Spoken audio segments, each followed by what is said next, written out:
Me siento bien.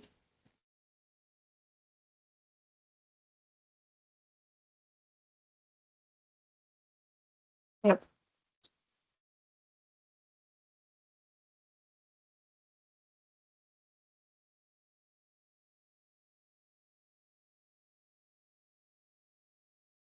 ya chicos, ahora sí.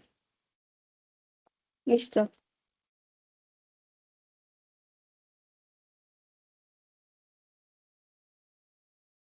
Bien, voy a mencionar algunos temitas que habíamos mencionado en la anterior clase, pero solamente van a ser algunos y igual se van a ubicar más rápido. Ya, ok. Estamos hablando de metabolismo de carbohidratos 3. Esta es la última parte de carbohidratos. Hasta acá, hasta esta clase de hoy, va a venir lo que es parcial. Ya de ahí ya viene final. Ahora, parcial tiene mucho que ver con el final también, pero más que todo este tema de carbohidratos para el final, ya porque para el final va a venir lo que es lípidos, proteínas y metabolismo. Y para metabolismo van a involucrar mucho lo que es carbohidratos, así que vamos a también tener que recordarlo un poquito, ¿ya? Por eso carbohidratos es el único que tiene como tres partes. De ahí los demás tienen dos, dos, tres. Este es un poquito, el más largo. Bien, para recordar un poquito lo que habíamos visto antes, no sé si lo tengo. mm, ya lo saqué todo. Bueno, este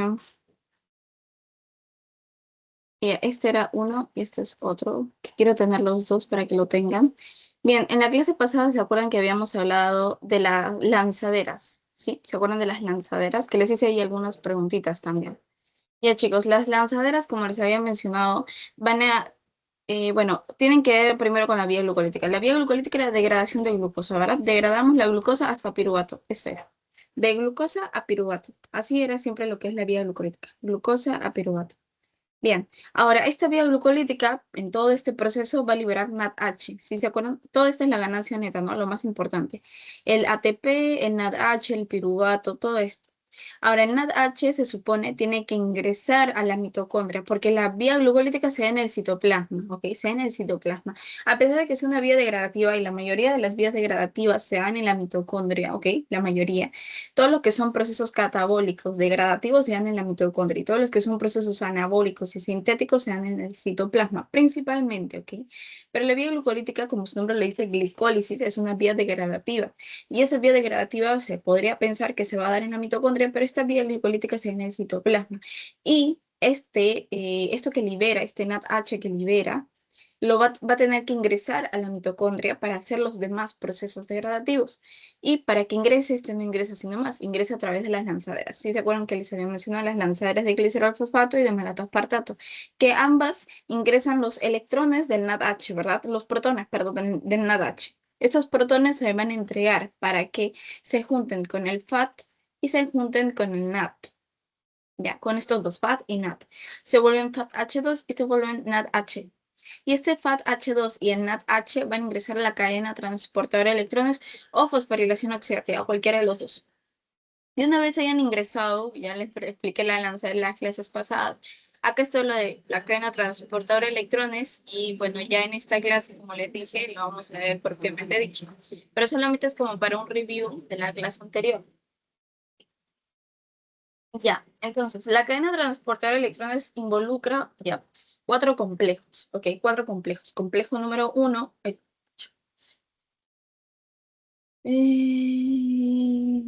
ya. Complejo número uno, complejo número dos, complejo número tres y complejo número cuatro. Algunos dicen complejo número cinco, pero prefiero no llamarlo así, al ATP sintasa, ¿ok? Que es el último, ¿ya? Listo. Ok, ahora, ¿por qué el complejo número 2 está sueltito? Lo que pasa es que el complejo número uno, 3 y 4 tienen una entrada y una salida, ¿ok? Es prácticamente a través, van a cruzar completamente la membrana mitocondrial. Bien, este es el espacio intermembrana, porque tenemos una membrana mitocondrial interna y tenemos una membrana mitocondrial externa. ¿Ya? Y este es el espacio intermembrana. Y esta es la matriz mitocondrial, o sea, la parte de adentro de la mitocondria propiamente dicho. ¿Ok? Listo. Entonces, este complejo, esta cadena de transporte de electrones se ubica en la membrana mitocondrial interna, ¿ok? Y esta obviamente está compuesta de estos cuatro complejos más el ATP sintasa. Ahora, el complejo número 1, como les dije, el 3 y el 4 atravesan completamente, ¿ok? Tienen un inicio, o bueno, tienen una desembocadura saliendo de la membrana mitocondrial interna y también entrando a la membrana, o sea, ya entrando en la parte que es la matriz mitocondrial. En cambio, el complejo número 2 no cruza, simplemente está ahí como que está ahí, pero no tiene su desembocadura ni al inicio ni saliendo de la membrana mitocondrial interna, ¿ok? No sale. Simplemente sirve para transportar electrones propiamente dicho, como su nombre lo menciona, ¿ok? Y en estos complejos se van a ir haciendo eso, se van a ir pasando los electrones a través de estos cuatro complejos hasta llegar a la ATP sintasa. El fin de la cadena transportadora de electrones es producir energía, o sea, producir ATP. Y como yo les había mencionado, existen formas de generar energía a través de procesos aeróbicos, es decir, dependientes de oxígeno, y anaeróbicos, es decir, independientes, o sea, no dependientes de oxígeno. Ahora, yo les mencioné la vía glucolítica, chicos, pregunta. Chicos, espérense. Ya. Chicos, la vía glucolítica es un proceso dependiente o pues, aeróbico o anaeróbico, o sea, dependiente de oxígeno o no necesariamente utiliza el oxígeno. ¿Qué piensan? ¿Qué piensan?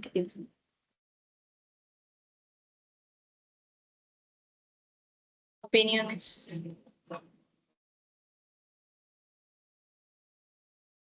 Anaeróbico, muy bien, exacto. Muy bien, anaeróbico. O sea, la vía glucolítica no necesita de oxígeno, ¿verdad? Entonces yo les dije, por ejemplo, chicos, en alguna ocasión podemos llegar a un periodo de isquemia, a un periodo de hipoxia, en donde el oxígeno es bajo. Ok, si el oxígeno es bajo o no, el tejido no está no está bien perfundido, ok, no está bien oxigenado, el tejido empieza a funcionar, sigue teniendo que producir energía, obviamente, siempre necesitamos energía, pero lo va a hacer sin necesidad o sin utilizar oxígeno. Y un proceso que nos mantiene así es la vía glucolítica, por ejemplo. La vía glucolítica, como les he mencionado, es un proceso anaeróbico. Sí, no sé, no sé cómo hacer. Ok, es un proceso anaeróbico, ok. Entonces no necesita de oxígeno.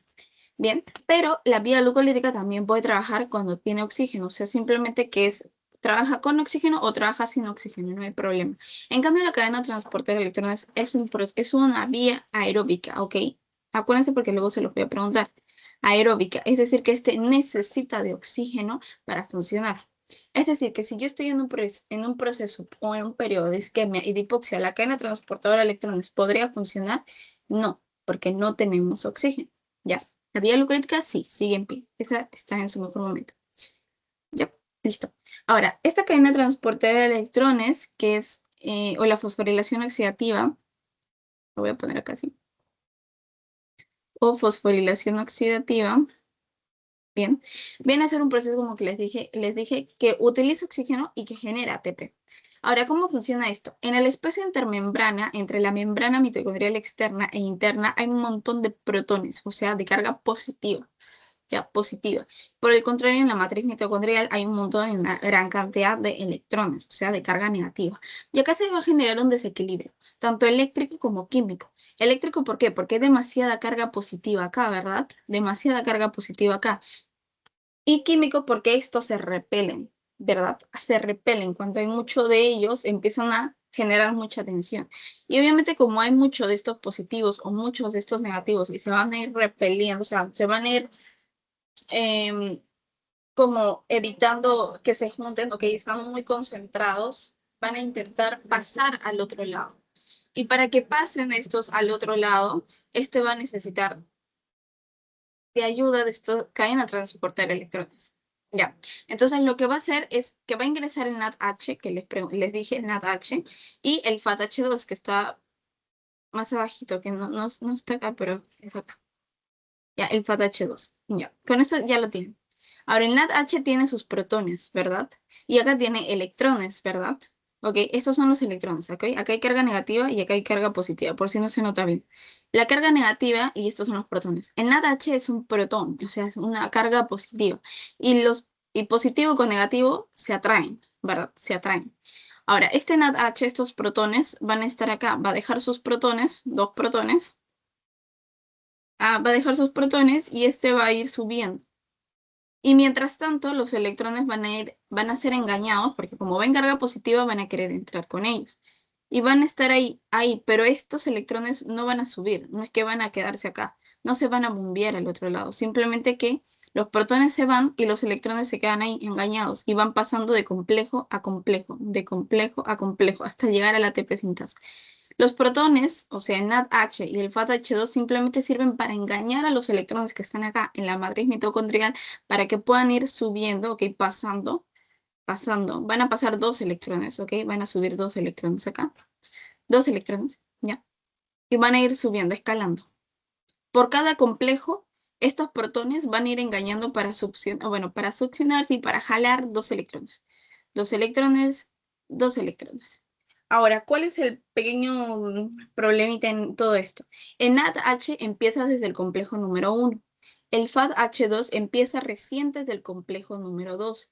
Y el FADH2 no va a bombear, bueno, no va a traer dos electrones, sino que va a traer solo uno. ¿Ya? Ok. Que lo tenía por acá, pero no. Yep. Entonces, ok, esa es la diferencia, ok.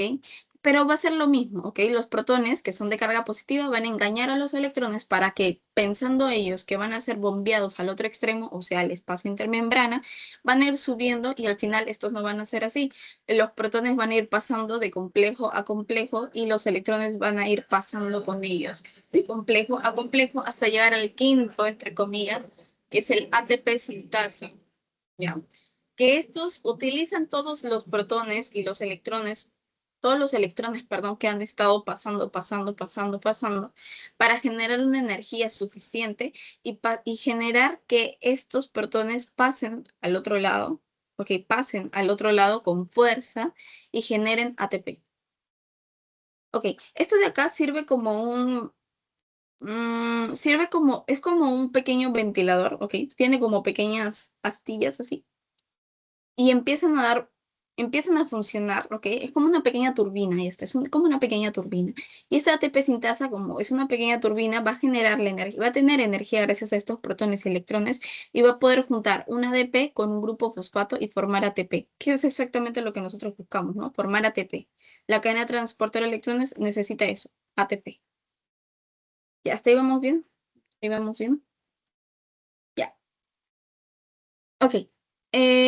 Acá me confundí en uno, acá no pasa ningún electrón, ok, en el complejo 2 simplemente está como para pasar, o sea, para acompañar los electrones, más no para hacer ningún transporte, ok, simplemente recibe el FADH2 y permite que continúen pasando entre ellos los electrones, ok, más no genera ningún paso, ningún intercambio como tal. Solamente el complejo 1, el complejo 3 y el complejo 4. El complejo 2 prácticamente está ahí, pero no genera ninguna función como tal. ¿Ok? Simplemente recepciona el FADH2 y permite que se sigan pasando los protones y los electrones de entre complejo y complejo. Cuando llegan a la ATP sintasa, pueden generar este paso abrupto de los protones acá, porque acá hay muchos protones, ¿verdad? Acá hay mucha carga positiva, se está repeliendo, se repele y se repele. Entonces, para pasar, pasan abruptamente del espacio intermembrana llena de protones a la matriz mitocondrial con más electrones para generar un equilibrio tanto químico como eléctrico y además permiten en este paso tan fuerte que la turbina del ATP sintasa empiece a funcionar más rápido y genera de ADP más un grupo fosfato y forma el ATP propiamente dicho, que es lo que queremos.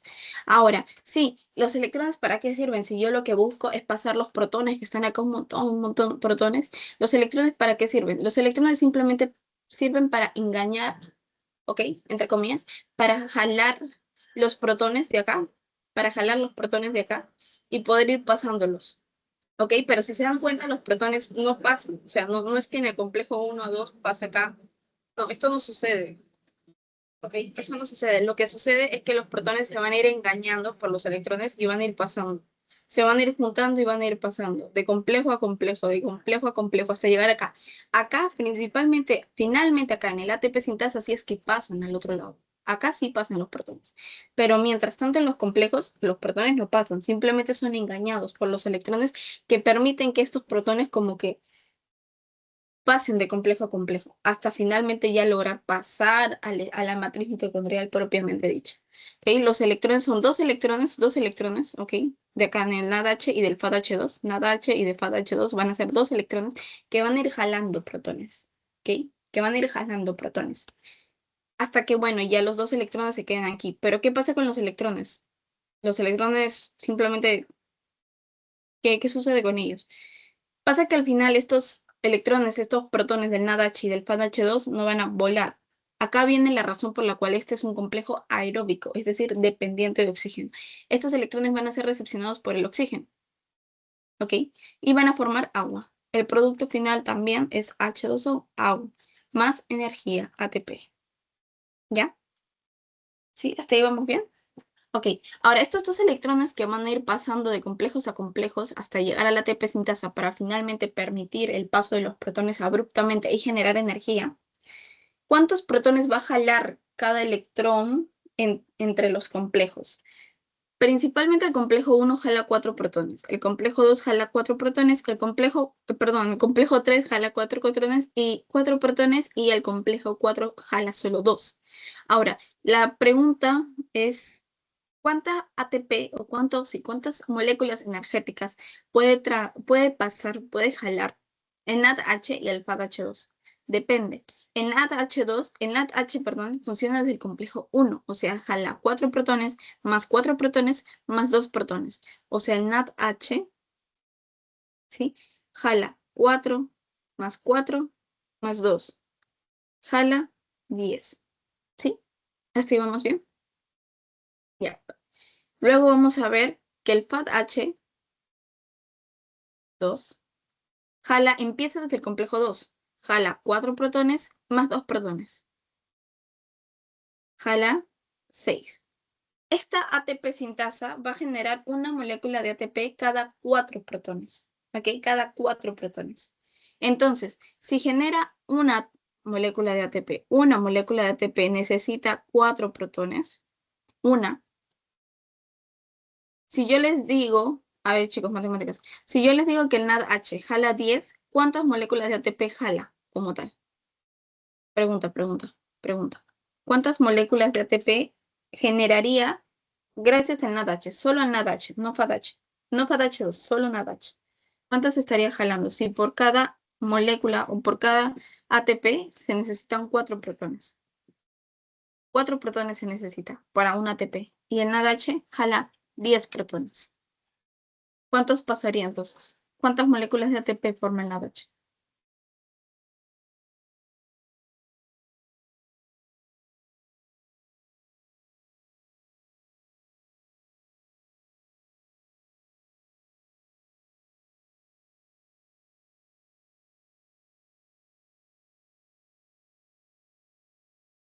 A ver, chicos, la matemática. La calculadora nomás.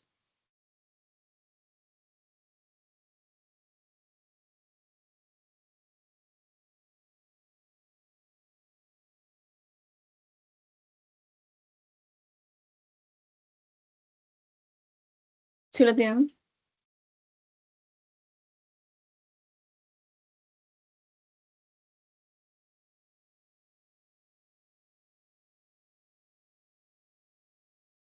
A ver, chiquis. NADH va a pasar 10 protones, ¿verdad? ¿Cuántas moléculas de ATP generaría NADH si pasa 10 protones? Y si sabemos que por cada molécula de ATP se necesitan 4. 4 protones. ¿Sería cuánto? 10 entre 4, ¿verdad?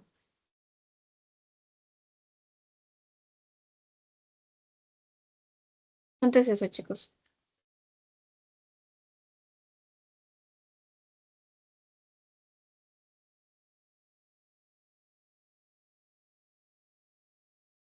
2.5. ¿Ok? 2.5. Y si es con FADH2 que tengo 6, y yo también necesito con 6 y utilizo 4 moléculas de ATP, 4 protones cada molécula de ATP sería 1.5. Ahora, si ustedes lo buscan en la literatura como tal, van a encontrar que NADH permite la formación de 3 moléculas de ATP. Y que FADH2 permite la producción de 2 moléculas de ATP. Y es que esto se redondea, ¿no? 2.5 se redondea a 3 y 1.5 se redondea a 2. Pero para ser precisos, esto es. Pero ustedes quédense con lo que les van a decir, ¿ya? Y a ustedes lo que les van a decir es esto. ¿Ya? ¿Listo, chicos? Bien. Listo. Ahora, respecto a la cadena transportadora de electrones o la fosforilación oxidativa, vamos a ver que todos estos están acoplados, ¿ok? Son complejos que están acoplados en la membrana mitocondrial interna, pero hay productos que pueden desacoplar esto. Ok, hay diferentes sustancias, ¿ok? Que pueden desacoplar o que pueden afectar ya sea el complejo 1, el complejo 3, el complejo 4 o así sucesivamente.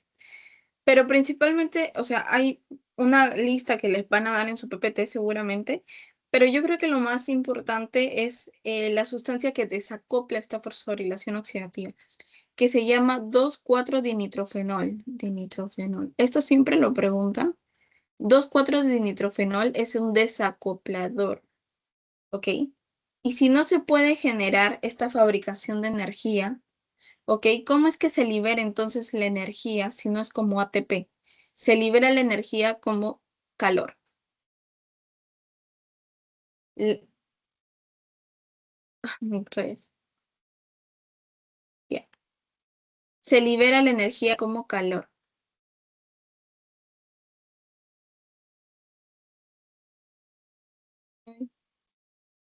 Chispas, se libera la energía como calor.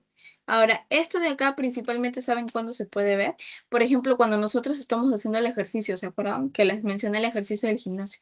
Cuando hacemos demasiado de ejercicio, llegamos a un punto en donde saturamos y ya no tenemos más oxígeno con el cual trabajar.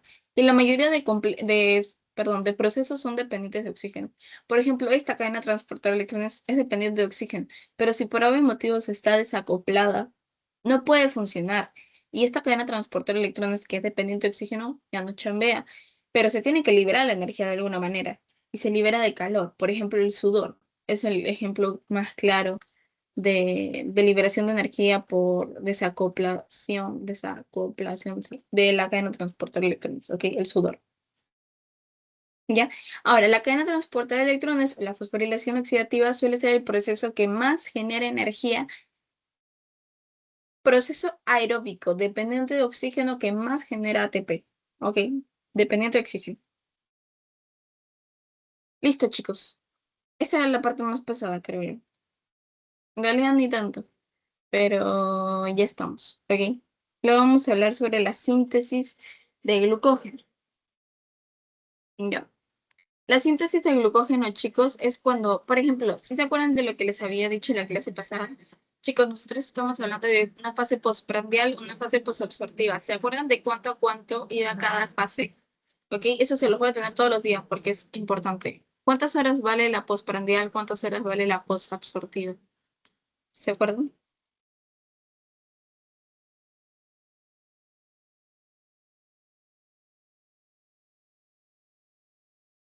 Postprandial, posabsortiva. Ya, ¿cuánto? ¿Cuánto equivale la postprandial y cuánto equivale la posabsortiva?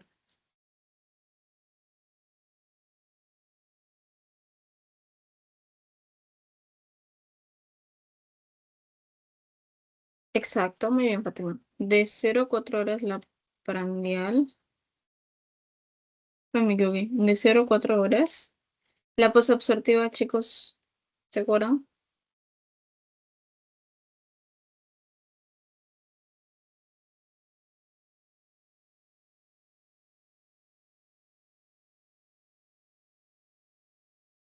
Exacto, muy bien, Herbert. De 4 a 8, 12 horas aprox. Bien, esto es lo más básico. O sea, para carbohidratos, si ya tienen esto, la verdad ya tienen la mayoría. Ahora, esto no aquí ya. Esto lo voy a escribir siempre en todas las clases. Todas. Incluso sea lípidos e incluso sea proteínas, porque lo van a necesitar. Ok, chicos, en la fase postprandial yo acabo de comer de 0 a 4 horas. Probablemente la mayoría de ustedes, y si no, preocupante, han almorzado ya, ¿verdad? Porque ya son casi las 4 de la tarde, entonces ya han almorzado. Bien, cuando ustedes han almorzado recién, pongamos, yo he almorzado a las 3 de la tarde, pongamos, ok, yo almorcé a las 3, son casi las 4, estoy dentro del periodo de postprandial de 0 a 4 horas. Entonces mis niveles de glucosa están elevados. ¿Qué hormona entonces está? ¿La insulina o el glucagón, chicos? Pregunta. ¿Insulina o glucagón? En mi sistema, perdón, en mi circulación. ¿Cuál es lo que está liberado ahorita? ¿Insulina o glucagón?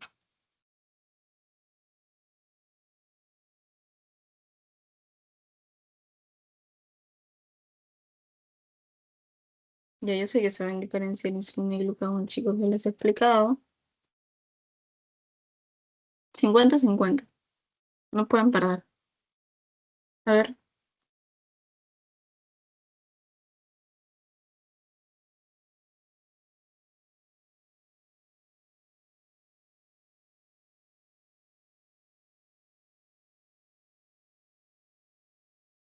muy bien, Fátima, insulina. La insulina es la que está elevada. Ay, se me fue. Ya, insulina. Acá tenemos insulina elevada. ¿Por qué? Porque la insulina, ¿qué hace? Transloca los GLUT, ¿verdad? En la membrana para permitir el ingreso de la glucosa dentro de las células de cada órgano. Y entonces ya no tenemos niveles de glucosa elevados en sangre, ¿verdad? Regula los niveles de glucosa, la insulina y el glucagón. Lo que hace la insulina es disminuir los niveles de glucosa. Y lo que hace el glucagón es, por el contrario, aumentar los niveles de glucosa. No es que no hay un poquito de glucagón en la fase postprandial, o no es que no hay nada de insulina en la fase posabsortiva. Hay, pero se regula, ¿verdad? Hay alguna en mayor cantidad porque estamos con necesidades mayores de o más glucosa o menos glucosa, dependiendo.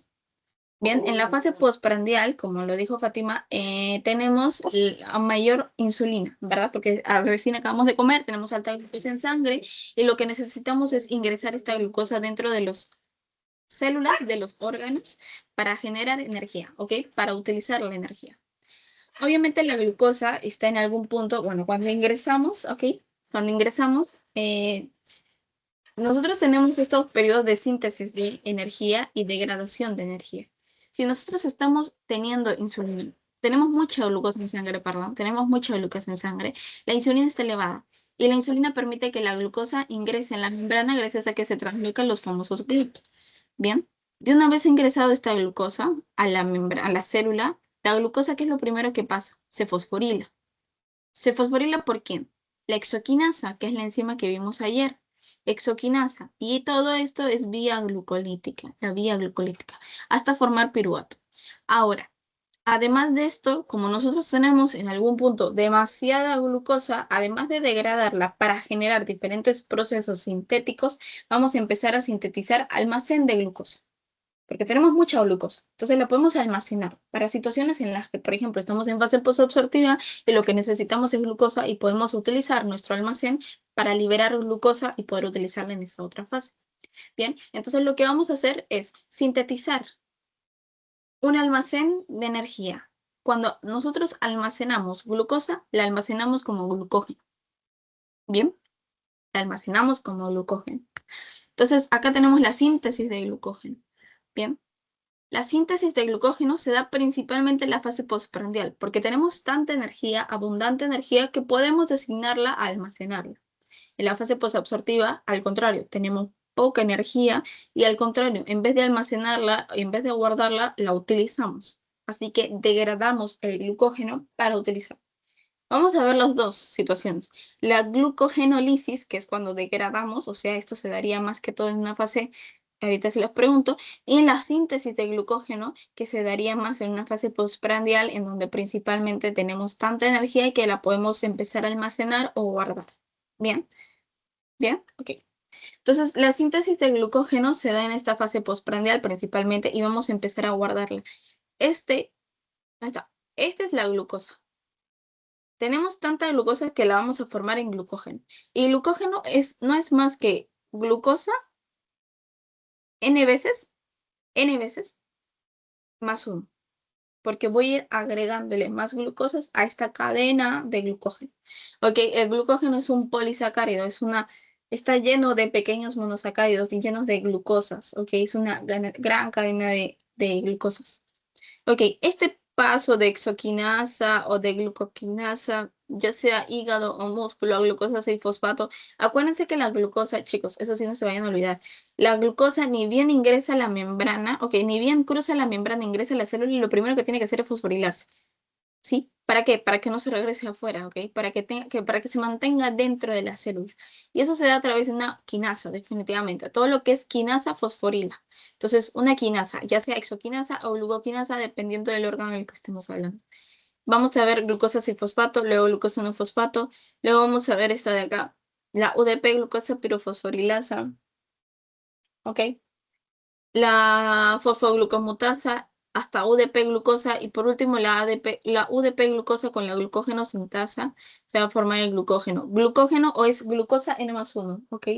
Glucógeno es N+1 prácticamente. Son N cantidades de glucosa más 1, ¿ok? Es N cantidades de glucosa más 1. Ahora todo este proceso de acá que ven, lo voy a marcar en rojito porque esto lo preguntan con todo y enzimas. Desde glucosa pirofosforilasa hasta la quinasa, todo, absolutamente todo este proceso se va a preguntar. En seminario al menos, lo van a preguntar todo. ¿Ya? No se come ninguna enzima. Ok, y ahora, ¿cómo es que se forma esta síntesis de glucógeno? Bueno, estas son las enzimas, pero propiamente dicho, vamos a ver que esta glucosa, ok, estos son, principalmente la glucosa se va a ir acoplando por los enlaces alfa 1,4. Pero claro, llega un punto en donde el glucógeno no es necesariamente lineal, también puede ser ramificado. ¿Dónde se ramifica? En los enlaces alfa 1,6. ¿Ok? Para cortar estas de acá, ¿ok? Vamos a cortar, en algún punto nosotros tenemos que cortar el glucógeno, que no puede ser tan largo. Vamos a cortar el glucógeno en diferentes situaciones, en diferentes procesos. Podemos permitir la elongación de los extremos a través del enlace alfa 1,4 lineal o ramificar a través de alfa 1,6. Lineal alfa 1,4, ramificado alfa 1,6. Eso es el glucógeno, propiamente dicho. ¿Ok? Ahora, el glucógeno lo podemos cortar también en algún punto en donde nosotros necesitamos glucosa. Pero creo que no tengo, bueno, no lo tengo, así que se los voy a decir acá. Cuando nosotros queremos cortar el glucógeno, cuando estamos hablando de glucogenólisis, en donde vamos a empezar a cortar, o cuando estamos hablando de síntesis de glucógeno, en donde ya simplemente no se puede seguir agrandando más la cadena, sino que la tenemos que cortar, vamos a ver dos enzimas, ¿ok? Tenemos una, la alfa 1,6 glucosidasa, que como ya se dan cuenta, su nombre lo dice, corta los enlaces alfa 1,6, o sea, los enlaces ramificados, los que son las ramificaciones. Las ramificaciones del glucógeno lo corta la enzima alfa 1,6 glucosidasa. ¿Bien? ¿Bien? Ok. Ahora, ¿quién corta los enlaces alfa 1,4? O sea, parte lineal de la cadena. Las fosforilasas. Ok, las fosforilasas. ¿Listo? Ya. Listo. Entonces las fosforilasas alfa, ok, van a cortar estos enlaces alfa 1,4 y la alfa 1,6 glucosidasa son cortadas, cortan las ramificaciones. Ahora, preguntita. Bueno, no preguntita, les voy a decir datito. A veces las ramificaciones ya no tienen que ser ramificaciones, sino que las pasan a a una cadena lineal. Claro, la alfa 1,6 glucosidasa se lo corta, pero ¿qué sucede con esta pequeña ramificación que queda volando y que la queremos acoplar a a la estructura lineal? Podemos acoplarla, claro, por otra enzima llamada transferasa. Literalmente la transferasa transfiere la ramificación dentro de la cadena lineal, así que no hay mucha ciencia con su nombre, ¿ok? Es más fácil de recordarlo. Bien, entonces ya tenemos la síntesis de glucógeno principalmente está en la fase postprandial. ¿Por qué? Porque tenemos tanta glucosa en la sangre, tanta energía libre, que podemos empezar a utilizarla para almacenarla y utilizarla en otra situación. Cuando, por ejemplo, estemos en una fase postabsortiva en donde la glucosa disminuye, la energía disminuye. Pero acá, como la energía es abundante, la podemos empezar a almacenar.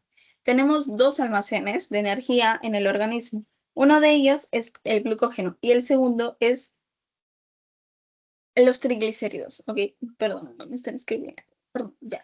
El glucógeno y los triglicéridos. El glucógeno, que es el que estamos viendo ahorita, que principalmente es almacén de glucosa. Y los triglicéridos son almacén de glicerol con ácidos grasos, que eso es tema de lípidos, próxima clase. Pero hoy día vamos a hablar del glucógeno, que es el almacén de glucosa. Y ahora la glucosa se puede almacenar como en una estructura lineal gracias a los enlaces alfa 1,4 o ramificada gracias a los enlaces alfa 1,6. Ahora, en algún punto esta línea, o bueno, esta ramificación, o bueno, esta estructura del glucógeno puede ser demasiado larga. Así que tenemos que cortarla, ¿verdad? Podemos cortarla ya sea en la estructura lineal gracias a la fosforilasa alfa o en las ramificaciones gracias a la enzima alfa 1,6 glucosidasa.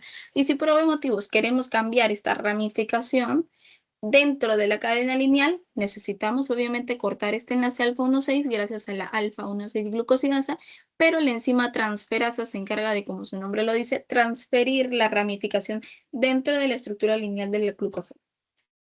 ¿Bien? ¿Bien? ¿Tranqui? Listo. Ya estamos. ¿Cómo vamos hasta ahí, chicos? ¿Se entiende todo? ¿Consultas, preguntas o todo claro? ¿Alguna una reacción, qué sé yo? ¿Todo claro? ¿O tenemos alguna consultita?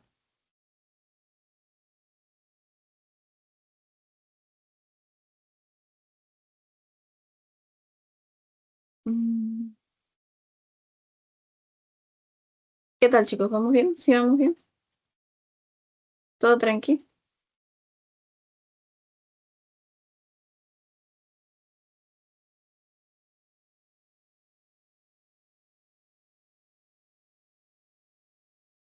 Ya. Todo claro, ¿verdad?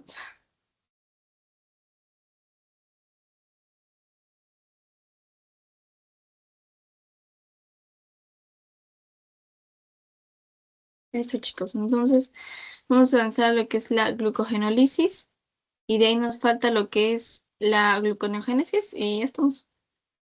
Más que todo es eso. Parece un poquito más larga, la verdad, ¿no? Con la glucogenólisis, luego falta la gluconeogénesis y ya estamos. Uy, olvidé.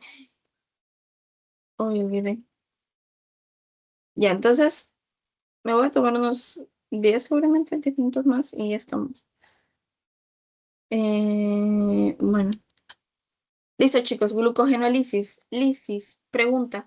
Glucogenólisis es una degradación de glucógeno. Pensando con lo que les acabo de decir antes, la glucogenólisis principalmente se daría en una fase postprandial o en una fase posabsortiva. Pregunta, ¿postprandial o posabsortiva? La glucogenólisis. Mm,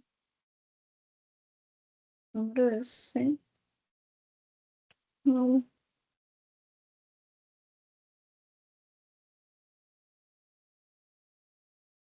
¿Qué piensan, chicos?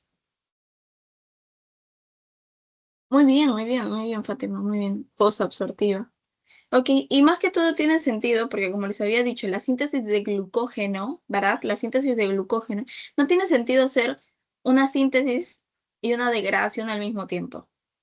No voy a estar sintetizando glucógeno mientras lo voy degradando, o no voy a empezar a degradar el glucógeno mientras tanto lo voy sintetizando.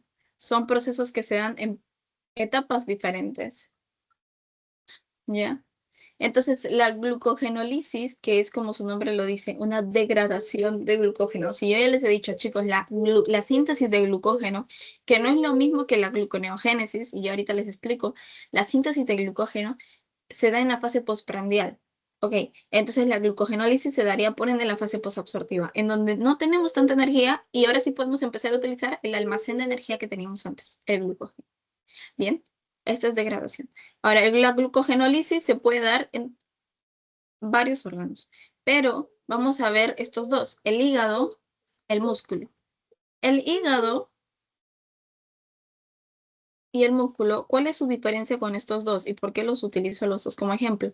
Ambos generan la glucogenólisis a través de diferentes hormonas. Por ejemplo, yo les dije, chicos, en la síntesis de glucógeno está estimulada por la insulina, que es la hormona que principalmente está en la fase postprandial. ¿Cuál sería entonces la hormona que principalmente está en la fase posabsortiva? ¿Cuál es, chicos?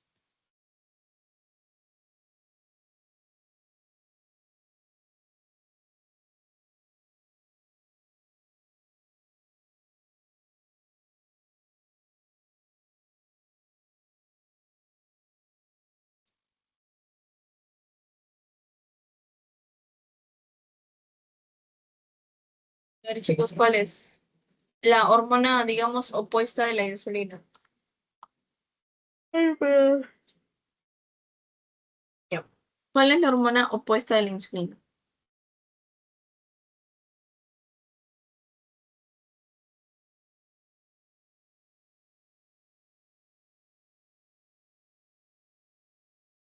Exacto, muy bien, Fátima, el glucagón. El glucagón es la hormona que está principalmente en la fase posabsortiva, en donde en vez de ingresar la poca glucosa que nos queda en la circulación sanguínea, como lo hace la insulina, libera la glucosa del almacén de glucógeno. Entonces, el glucagón principalmente actúa, o mejor dicho, únicamente actúa en el hígado.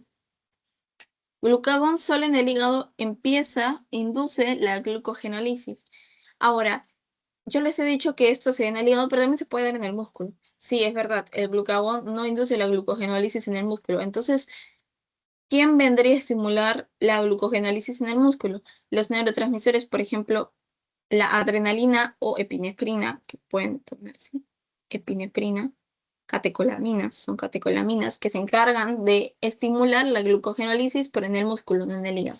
Bien, no vayan a por casualidad, porque sí hacen preguntas así en banco, que lo vamos a hacer la próxima clase, ¿sí? Puede ser un banqueo de solamente lo que es parcial, enzimas, genética, carbohidratos, como un tipo de 40 preguntas, como un examen parcial, entre comillas, ¿no? ¿Qué les estaba diciendo? ¿Qué les estoy diciendo? Ah, ya. Entonces la epinefrina o la adrenalina a veces pueden poner la glucogenólisis se estimula gracias al glucagón, sí. Hormona que permite la degradación de glucógeno, ya, activando todo el proceso de las proteínas G, bueno, adenilciclasa, proteinquinasa, A, todo esto en el músculo. Ya, todo parece perfecto, pero en el músculo el glucagón no actúa. Entonces ya desde ahí, eso es una falsedad, ¿ok? Eso es algo que no está bien. Ahora, ¿cómo es que funciona este glucagón, epinefrina? ¿Se acuerdan que les había mencionado antes lo de las vías de señalización? Teníamos lo de el receptor, el transductor, el amplificador. Teníamos un efector, pero el efector formaba parte o no formaba parte de las vías de señalización. ¿Se acuerdan? ¿Forma o no forma? ¿Sí forma o no forma? Ujú.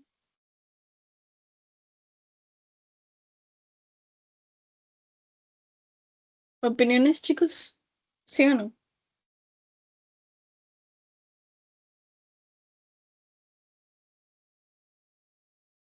Mm.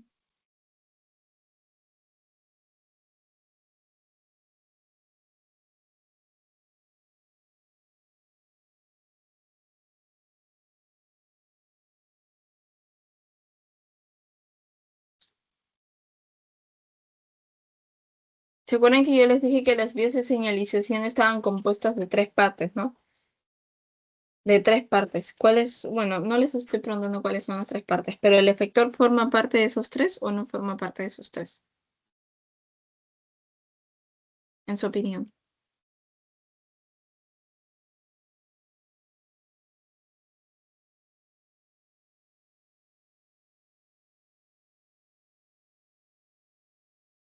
¿Qué piensan? ¿Qué piensan?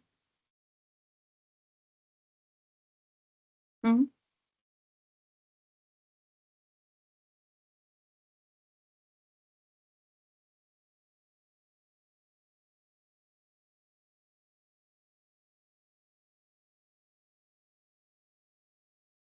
¿Qué dicen? ¿Forma o no forma?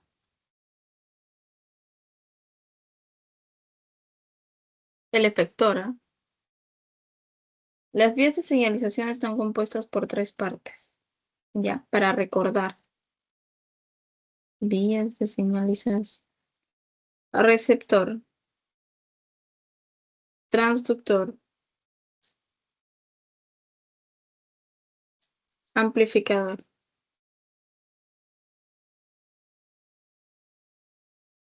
El efector no forma parte, ¿ya? No forma parte. Listo. A ver, ¿qué más? Bien, nosotros tenemos acá El efector vendría a ser el glucagón, por ejemplo, o la adrenalina. La proteína G vendría a ser el receptor. Este es el efector, el receptor. Ahora, estos dos se juntan y permiten que la adenilciclasa funcione. ¿Para qué? Para que forme desde ATP a AMP cíclico. Posteriormente, este AMP cíclico va a activar, y es importante que digan esto, activar, no es como que y la AMP cíclico forma proteína quinasa A. No, no, no. Porque yo cometí ese error garrafal. Dije forma proteína quinasa A y no, no forma proteína quinasa A. Lo que hace es activar la proteína quinasa A, que es totalmente diferente. Activa la proteína quinasa A, que está inactiva, la va a activar. Esta proteína quinasa A, sí, lamentablemente se van a tener que acordar de todo esto, ¿ok? La proteína quinasa activa, como es proteína quinasa, va a fosforilar. ¿Qué hace? Fosforila la fosforilasa quinasa. Miren, fosforilasa quinasa. Y ahora tiene fosforilasa quinasa y esta P. ¿Ven esta P?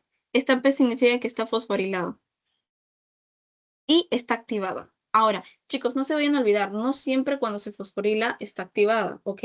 A veces la fosforilación puede inactivar y esto lo vamos a ver ahorita. Acá sí funciona, pero no siempre, ¿ya? Acá voy lo otro. Miren esto, la fosforilasa quinasa es fosforilada, está activa, sí. Ahora, esta fosforilasa quinasa, como su nombre lo dice, quinasa, va a fosforilar. ¿Pero a quién va a fosforilar? A la glucógeno fosforilasa B. La glucógeno fosforilasa ahora está, miren, glucógeno fosforilasa A, B, activa. Esta está activada. Y ahora sí, de una vez está activada, esta fosforilasa, ¿qué hacía? ¿Se acuerdan, chicos? La fosforilasa que hacía rompía enlaces alfa uno ¿qué? ¿4 o 6? 4 o 6, chicos.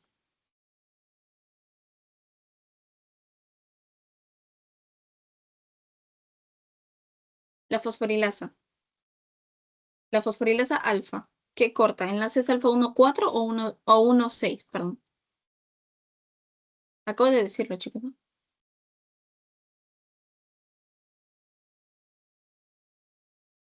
Arriesguen, arriesguen.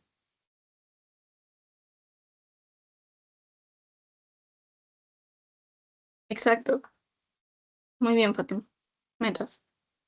Alfa uno 4. Alfa uno 4. Empieza, entonces significa que acá va a haber una glucogenólisis, como su nombre lo dice. Se va a estar cortando el glucógeno propiamente dicho. Bien, hasta ahí se entiende todo, ¿verdad? Ya sea con el glucagón o con la adrenalina. No importa cuál de los dos efectores. La cosa es que sucede todo este proceso.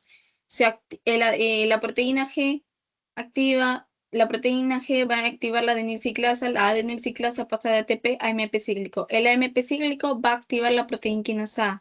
Y esta proteína quinasa A, como su nombre le dice, quinasa, va a fosforilar. ¿Qué cosa? La fosforilasa quinasa. Y por ende la activa. Ahora, esta fosforilasa quinasa, su nombre lo dice, quinasa, fosforila también. ¿A quién va a fosforilar? A la glucógeno fosforilasa beta, ahora la va a volver alfa. Y ahora esta está fosforilada y también es activa. Y la fosforilasa alfa se encarga de hacer la glucogenólisis. ¿Cómo? Rompiendo, cortando todo lo que son los enlaces alfa 1 4, como dijo Fátima. ¿Bien? ¿Hasta ahí? Bien, ¿verdad? Ya, me equivoqué. Ya, listo. Entonces, ahora, este proceso de glucogenólisis no se va a dar al mismo tiempo que un proceso de la síntesis de glucógeno. Acá tengo la otra parte. Esta es la síntesis de glucógeno. En la síntesis de glucógeno, lo que voy a hacer es, en vez de degradarlo, voy a sintetizar. Así que todo este proceso de glucagón, todo esto de acá, al contrario, no va a estar activado. Por el contrario, la hormona que va a estar es la insulina. Estamos en fase postprandial. En la fase postprandial es donde la insulina está elevada. La insulina va a permitir que ingrese la glucosa gracias a qué? A que transloca los GLUT. Ya, no, no sé qué órgano, este órgano vamos a decir, ya, este órgano va a ser el hígado. Entonces, ¿GLUT qué? ¿GLUT 2 o GLUT 4? Chicos, pregunta. Ya, eso sí creo que no se los he dicho. No, no, sí se los he dicho, pero hace tiempo, probablemente no lo recuerdan, pero que sí. Chicos, ¿cuál es? ¿GLUT 2 o GLUT 4? Para lo que es hígado. Hígado. Eso lo preguntan siempre, ¿ya? Lo aprendí a la mala.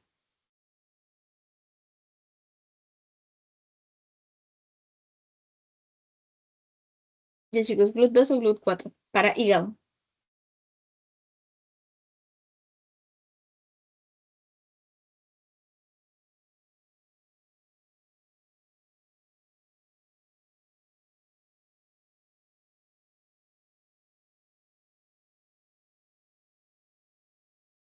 Googleen.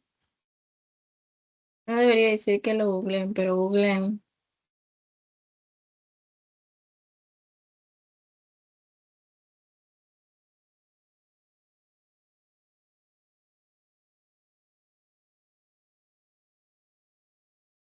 Ya que le sale.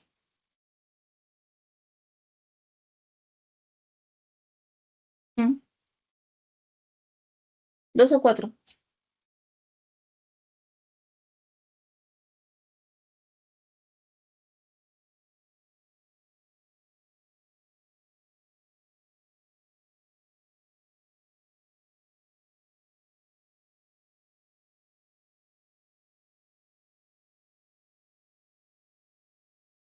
Ya.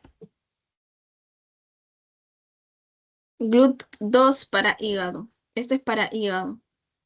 4 es músculo.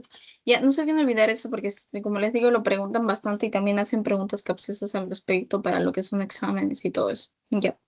Entonces, sí, no, no se olviden de eso. Ya. Bien. A ver. La insulina permite que esta glucosa ingrese gracias a la translocación de los GLUT. Automáticamente, ¿quién funciona acá? La exoquinasa. ¿Qué hace la exoquinasa? Fosforila, quinasa. Todo eso fosforila. Glucosa 6 fosfato, luego glucosa 1 fosfato, luego empieza que es la síntesis del glucógeno, ya les he dicho. No, chicos, ustedes me dirán, pero glucosa 6 fosfato no era que luego había la fosfofructoquinasa y que luego se fosforilaba la glucosa 1,6 o la fructosa 1,6 fosfato. Ya, pero eso es vía glucolítica. Nosotros estamos hablando de la síntesis de glucógeno, así que los pasos son diferentes. Que desde glucosa 6-fosfato viene la glucosa 1-fosfato, UDP glucosa, exactamente lo que les dije, y al final viene la glucógeno sintasa. Forma los glucógenos y ya está. Síntesis de glucógeno, ¿verdad? Síntesis de glucógeno. Ahora, chicos, miren la glucógeno sintasa y acá tenemos glucógeno sintasa. Miren la glucógeno sintasa, acá está fosforilada, ¿verdad? Pero está inactiva y acá está desfosforilada y está activa.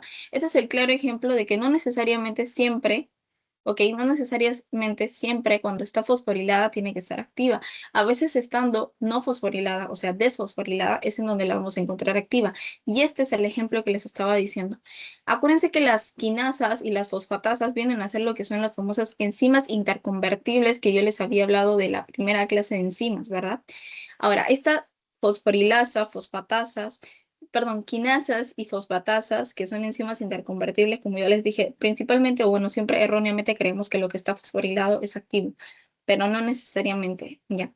Entonces, acá al revés, la proteína quinasa, ¿ya? Acá al revés, como les digo, como acá no va a haber esto de la proteína quinasa inactiva, al contrario, todo va a estar inactivo, no hay adenil ciclasa que pasa a MP cíclico. Normalmente la adenil ciclasa pasa de ATP a AMP cíclico, pero como no va a estar activada eso, el AMP cíclico va a estar bajito. Lo que va a haber más es AMP, ¿ok? Va a haber poquito AMP cíclico, poquito. Entonces la proteína quinasa A activa no va a estar activa, va a estar inactiva, de hecho, no va a estar activada. Y esto va a generar ¿qué cosa? Que en vez de que la proteína quinasa activa, esté activa como tal, lo que va a estar activa es la proteína fosfatasa, que desfosforila.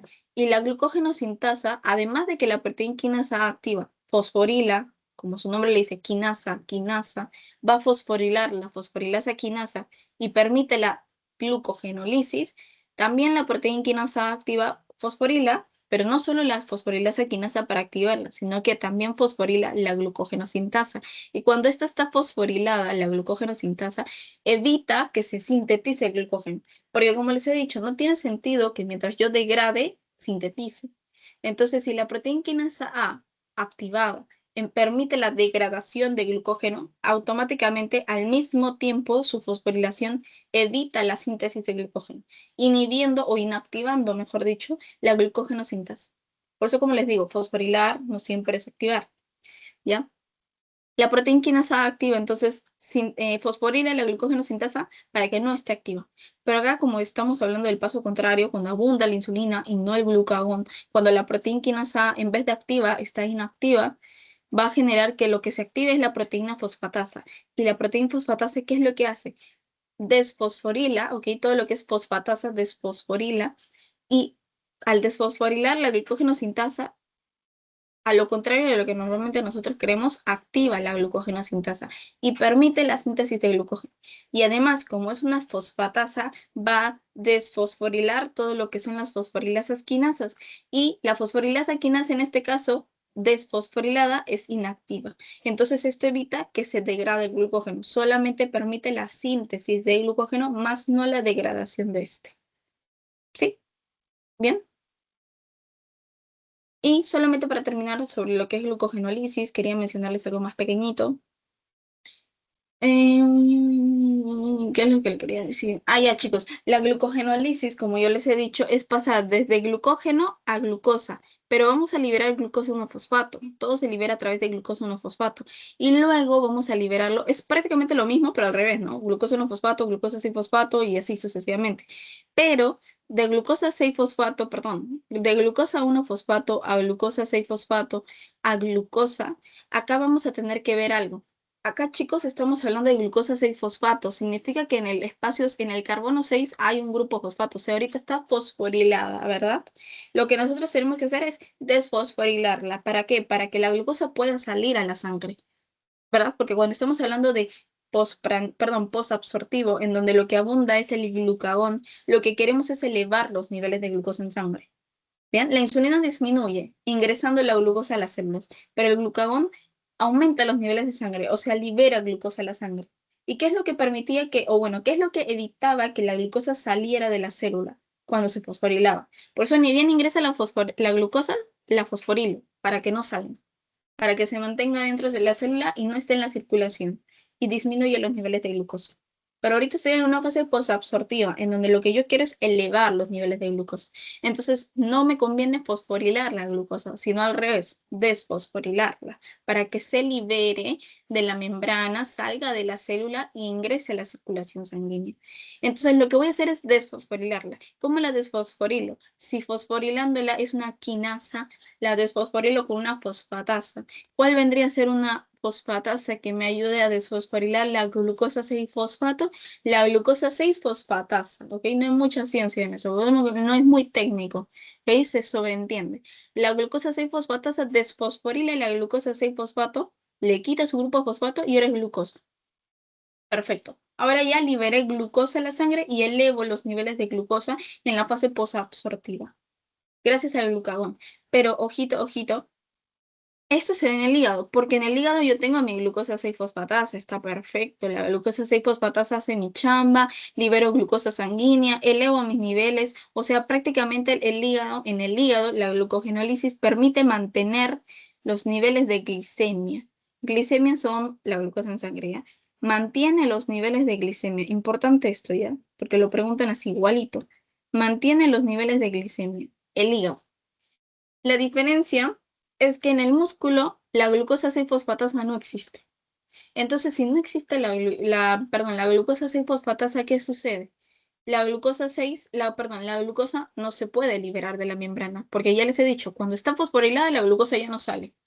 Y la glucosa 6-fosfatasa no existe en el músculo, o sea, se mantiene como glucosa 6-fosfato, está como glucosa 6-fosfato. ¿Se puede liberar? No, no se puede liberar. Entonces, ¿me ayuda a mantener los niveles de glicemia liberando glucosa en sangre? No, porque no puedo liberar la glucosa. Pero entonces, ¿qué va a hacer esta glucosa que estoy degradando desde el glucógeno? Pasa a lo que es vía glucolítica. Y acá es lo que les había dicho. Lo demás pasa a fructosa 6-fosfato, pasa a fructosa 1,6-fosfato, empieza a actuar la fosfofructoquinasa, acá empieza la fosfofructoquinasa.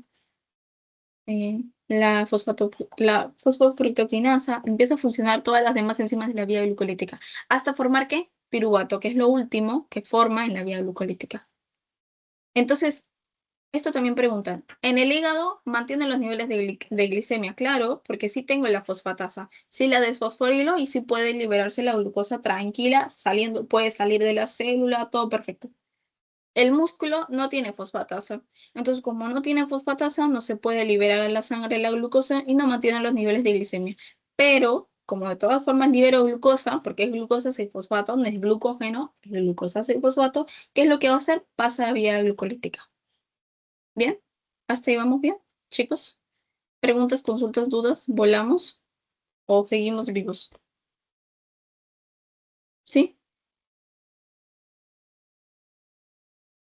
opiniones. Vamos bien, ¿verdad? O volvamos, porque yo me entendí, pero no sé si ustedes me entendieron.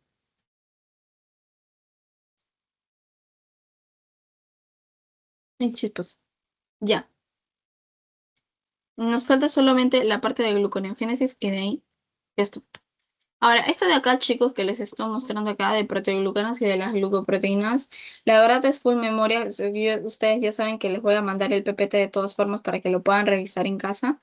¿Ya? Esto de acá, los proteoglucanos, todo lo de ácido hialurónico, heparina, condroitin 4 sulfato, 6 sulfato, heparan sulfato. De hecho, esto lo habíamos visto en la vía de los ácidos urónicos, ¿se acuerdan? La clase pasada, acá está. No eso, acá está. Todo lo que son glucurónidos, condroitin sulfato, heparina, ácido hialurónico, todos estos funcionan en alguna parte de los tejidos, ya sea piel, ya sea cartílago, ya sea pulmón, ya sea hígado, todo esto de acá son los proteoglucanos. Y las glucoproteínas, todo esto de acá se lo tienen que memorizar. Es por memoria, la verdad, es una lista que es lo que les estoy mostrando, ¿ya? Es una lista. Bueno, se los voy a mandar y ahí lo repasan bien. Algunas de estas cosas sí vienen en el examen, pero son directas, ya no es mucho para pensar. Y por último, es por último literalmente porque parece más largo, pero no, no. La gluconeogénesis. Solamente para que lo tengan en cuenta rapidito, porque no quiero alargar mucho la cosa. La gluconeogénesis, ¿ok? Es la síntesis de glucógeno. Pero a diferencia de la síntesis de glucógeno que antes conocemos, la gluconeogénesis es la síntesis de glucógeno a través de compuestos precursores que no, perdón, a través de compuestos que no son precursores de los carbohidratos. ¿Ok? La síntesis de glucógeno viene de quién? De la glucosa. Que la glucosa viene de los carbohidratos. Eso no es gluconeogénesis. Gluconeogénesis son a través de compuestos que no son precursores de la glucosa. ¿Ya? Ya. ¿Listo? Bien. Ahora, entonces, ¿cuáles serían los tres compuestos que forman o que son precursores de la gluconeogénesis? Tres compuestos que no son precursores de la glucosa. El glicerol, el lactato y los aminoácidos. El glicerol, el lactato y los aminoácidos. Esos tres. Glicerol, lactato, aminoácidos. No se olviden porque esto de cajón. Ahora, otra cosa que de cajón preguntan, la gluconeogénesis, ¿en dónde se da? El hígado es la principal respuesta a todas las preguntas. ¿Ya? Cada vez que les dicen esto en dónde se da o esto en dónde podría darse o qué sé yo, siempre que tenga que ver con en dónde se dan los diferentes procesos, principalmente la respuesta siempre es hígado. No siempre, ¿ya? Porque hay algunas preguntas capciosas que no son hígado, pero la mayoría de veces es hígado, ¿ya? Así que por las dudas, marquen hígado. Pero ahí les voy a dar algunas excepciones en las que el hígado no es la respuesta. Pero acá sí es el hígado. La gluconeogénesis, ¿en dónde se da? Principalmente se da en el hígado, principalmente, en un 60% aproximadamente. ¿Dónde más se puede dar? En el riñón. En el riñón se da en un 40% y probablemente se esté investigando, pero ya se confirma que se pueda dar en el intestino delgado también. Son los tres lugares en donde sucede la gluconeogénesis, curiosamente, solamente en estos tres. Hígado, riñón, intestino. Hígado, riñón, intestino. ¿Ya? Ya. ¿Qué más les quiero decir? Ok, ¿el glicerol viene de quién? De los lípidos. ¿El lactato viene de quién? También puede venir de los lípidos, del piruvato, de todo ello. Los aminoácidos, proteínas. ¿Mm? No hay mucha cosa. Bien, ¿qué es la gluconeogénesis? La gluconeogénesis es, para mí, lo puedo definir así, para que lo entiendan rapidito, ¿ya? Porque no me va a matar. No los voy a matar ahorita. Es la vía glucolítica, pero al revés. ¿Ok? Es la vía glucolítica al revés. ¿Cómo sucede la vía glucolítica? ¿Se acuerdan? La vía glucolítica era glucosa a piruvato. ¿Dónde está? A piruvato. Ya, la gluconeogénesis es literalmente lo mismo, pero al revés, como les he dicho. Al revés. Pasa desde piruvato a glucosa. Específicamente desde fosfonol-piruvato a glucosa. Hace al revés, el paso contrario. La vía glucolítica, pero va de arriba hacia abajo, va de abajo hacia arriba. ¿Ya? Es eso. Esa es la gluconeogénesis, no hay más ciencia. Ahora, ¿el glicerol cómo funciona? Chicos, yo se acuerdan que les dije, chicos, el glicerol no forma parte de la vía glucolítica, no forma parte de la vía glucolítica, no se vayan a olvidar. El glicerol viene ¿desde dónde? Acuérdense que había un punto intermedio. ¿Cuál era el punto intermedio? El dihidroxiacetona fosfato. Dihidroxiacetona fosfato que podía formar gliceraldehído 3-fosfato. Yo les he dicho, si el dihidroxiacetona fosfato forma gliceraldehído 3-fosfato, es parte de la vía glucolítica. Ahora, yo les dije, puede formar glicerol 3-fosfato. Y el glicerol 3-fosfato no es parte de la vía glucolítica. ¿Pero por qué? Porque el glicerol 3-fosfato finalmente forma glicerol. ¿Para qué? Para la síntesis de triglicéridos. ¿Se acuerdan cuando les hablé de la regulación de la fructosa que formaba glicerol? Y acá está. Esto es. Formaba glicerol 3-fosfato. Luego este forma glicerol propiamente dicho. Uy, ¿por qué se ve así? Qué horrible. Luego este forma glicerol propiamente dicho. Y este glicerol va corriendo a los triglicéridos para formar triglicéridos. Ahora, este glicerol puede hacer el paso inverso. Obviamente, pasa glicerol 3-fosfato, pasa dihidroxiacetona fosfato y todo al revés hasta formar el glucoso. Así, el glicerol hace la gluconeogénesis. Hace lo contrario, literalmente. ¿Sí? Hasta ahí también, vamos bien, creo. Perfecto, ¿no? Ya. Ya, luego vienen los aminoácidos también. Y luego viene el lactato. Pero quiero, los dos son, ambos utilizan prácticamente la misma vía. El lactato, ¿se acuerdan que yo les dije, chicos, cuáles son? A ver, para los que estuvieron en la clase pasada, que acá la mayoría estuvo en la clase pasada, ¿se acuerdan cuáles son los órganos que forman el lactato? Eran 3 órganos que forman lactato. Bueno, no importa si no me mencionan los 3, pero al menos que me digan uno de los que forman lactato. ¿Ok? La vía glucolítica es de glucosa a piruvato, ¿verdad? Hasta ahí vamos bien, de glucosa a piruvato. Pero el piruvato puede formar lactato. Ya, esto se da solo en 3 órganos, nada más. Solo en 3. ¿Cuáles serán esos 3? O al menos uno de esos 3. ¿Se acuerdan cuáles serán? Pueden googlearlo también, pero díganme.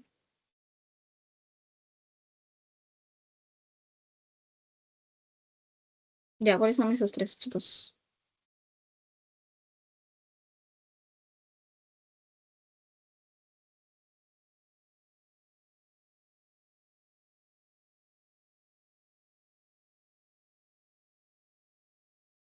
Mm, Ya, chicos, digan, hablen, hablen.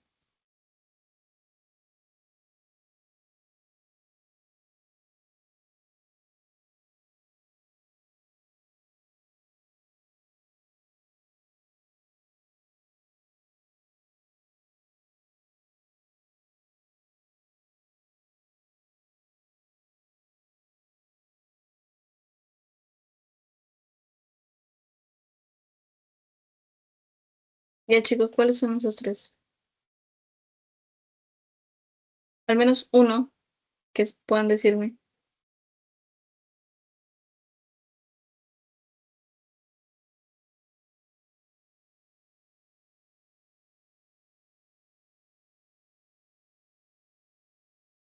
¿Cuál es un órgano que puede formar lactato desde el piruvato?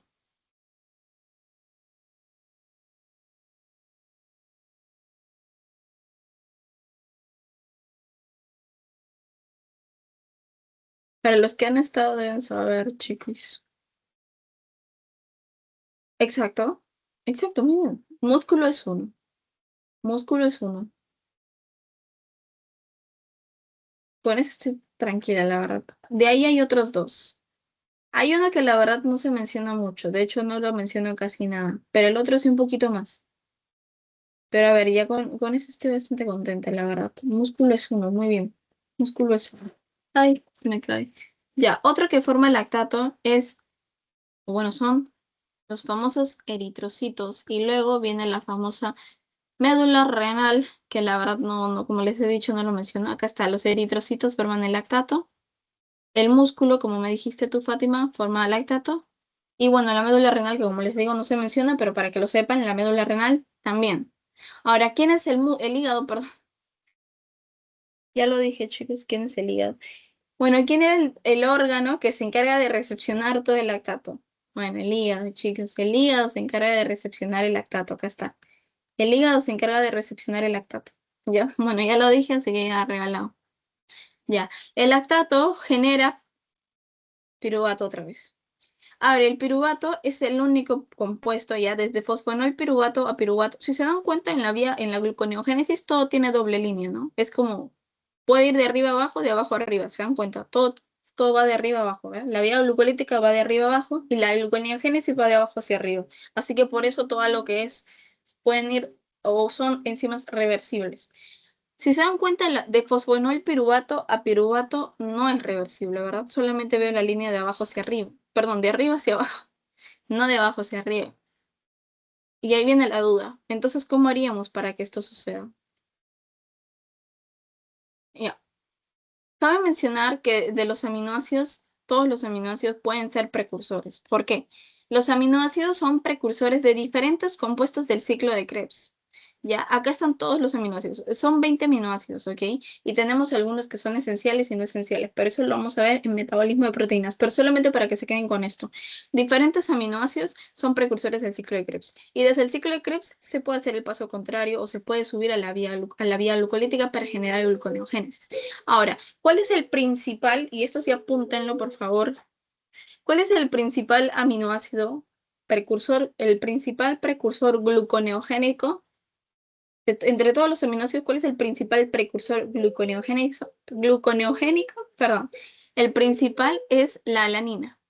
La alanina es el principal precursor gluconeogénico dentro de los 20 aminoácidos para generar glucosa. Gluconeogénico, con ese precursor gluconeogénico. La alanina. ¿Ya? La alanina. ¿Qué les estaba diciendo? Ah, ya. ¿Por qué? Porque la alanina tiene la potestad, gracias a una enzima transaminasa, de formar piruvato. Y de piruvato ya tenemos lo mismo que de lactato a piruvato. ¿Ok? Nos quedamos con alanina. O sea, hay un montón de aminoácidos, pero solamente quiero que se queden con alanina. Ya, pero si se dan cuenta, cualquiera de estos aminoácidos puede formar ya sea fumarato, succinilcoalfa, cetoglutarato. Todos estos son compuestos dentro del ciclo de Krebs. ¿Ya? Pero quédense con alanina como para hacer el ejemplo de aminoácidos para lo que es la gluconeogénesis. Ya con esto ya estamos. Piruvato, perdón, alanina o lactato pueden formar piruvato. Ya, ahora ustedes me dicen, ok, chévere, hasta ahí se entiende. Pero ¿cómo paso de piruvato a glucosa si de piruvato a fosfonol piruvato no se puede subir? Porque es irreversible, es una enzima irreversible, va de arriba hacia abajo. Bien, el piruvato puede ingresar a ciclo de Krebs, ¿se acuerdan? Ingresada como al ciclo de Krebs, a través de acetil-CoA, que está acá, acetil-CoA. ¿Ok? Acetil-CoA. Ahora, este acetil-CoA también puede ingresar como, perdón, el acetil-CoA y esto se ingresa en el piruvato, forma acetil-CoA y oxalacetato en la mitocondria. Estamos hablando de la mitocondria. Esta es la mitocondria. Estamos hablando que ya estamos dentro. Ahora, ¿el acetil-CoA y el oxalacetato podían salir de la mitocondria? No, no pueden salir de la mitocondria. ¿Cómo salen de la mitocondria? A través de citrato. El citrato se forma a través de una enzima, citrato sintasa. Tampoco tiene mucha ciencia, se dan cuenta, citrato sintasa. Y este citrato sí puede salir recién de la mitocondria al citoplasma. También puede salir como malato, ¿se acuerdan? Malato también puede salir. Ahora, este de aquí otra vez puede formar los compuestos que, como yo les había dicho, en la mitocondria no pueden salir. El oxalacetato no sale de la mitocondria como oxalacetato. Tiene que salir a través de otro compuesto. Y acá se vuelve a formar el oxalacetato. Fuera. No es como que el oxalacetato en la mitocondria sale. No, no. El oxalacetato no puede salir. Tienen que formar algo primero. El citrato y bueno, en la foto, el malato. Pero si les preguntan en el examen o así, pongan citrato. Porque esta es la imagen que nos dio el doctor encargado del curso, que es el citrato el encargado de salir de la mitocondria, porque el oxalacetato no sale como oxalacetato de la mitocondria, sale como citrato. Y acá se vuelve a transformar a oxalacetato o acetil-CoA, cualquiera de los dos. En este caso, oxalacetato. ¿Por qué queremos que se vuelva oxalacetato y no acetil-CoA? Porque el oxalacetato, y nosotros tenemos una famosa enzima que es la enzima más importante de la vía de la gluconeogénesis. Ya, esta también apunten. La fosfenol piruvato carboxiquinasa o la PEPCK es su abreviatura. La PEPCK o la fosfenol piruvato carboxiquinasa. Esta PEPCK se encarga de pasar desde oxalacetato a fosfonol piruvato. ¿Y por qué es tan importante esta? Porque si yo paso de este oxalacetato a fosfonolpiruvato, puede hacer todo el paso contrario a la vía glucolítica y formar glucosa, porque desde fosfonolpiruvato todas las enzimas dentro de la vía glucolítica son reversibles, o sea, pueden hacer el paso contrario, ¿verdad? Pueden hacer el paso contrario. Ahora, ¿qué pasaría si yo paso de oxalacetato a piruvato? Que se puede, claro que se puede. Puedo pasar de oxalacetato a piruvato.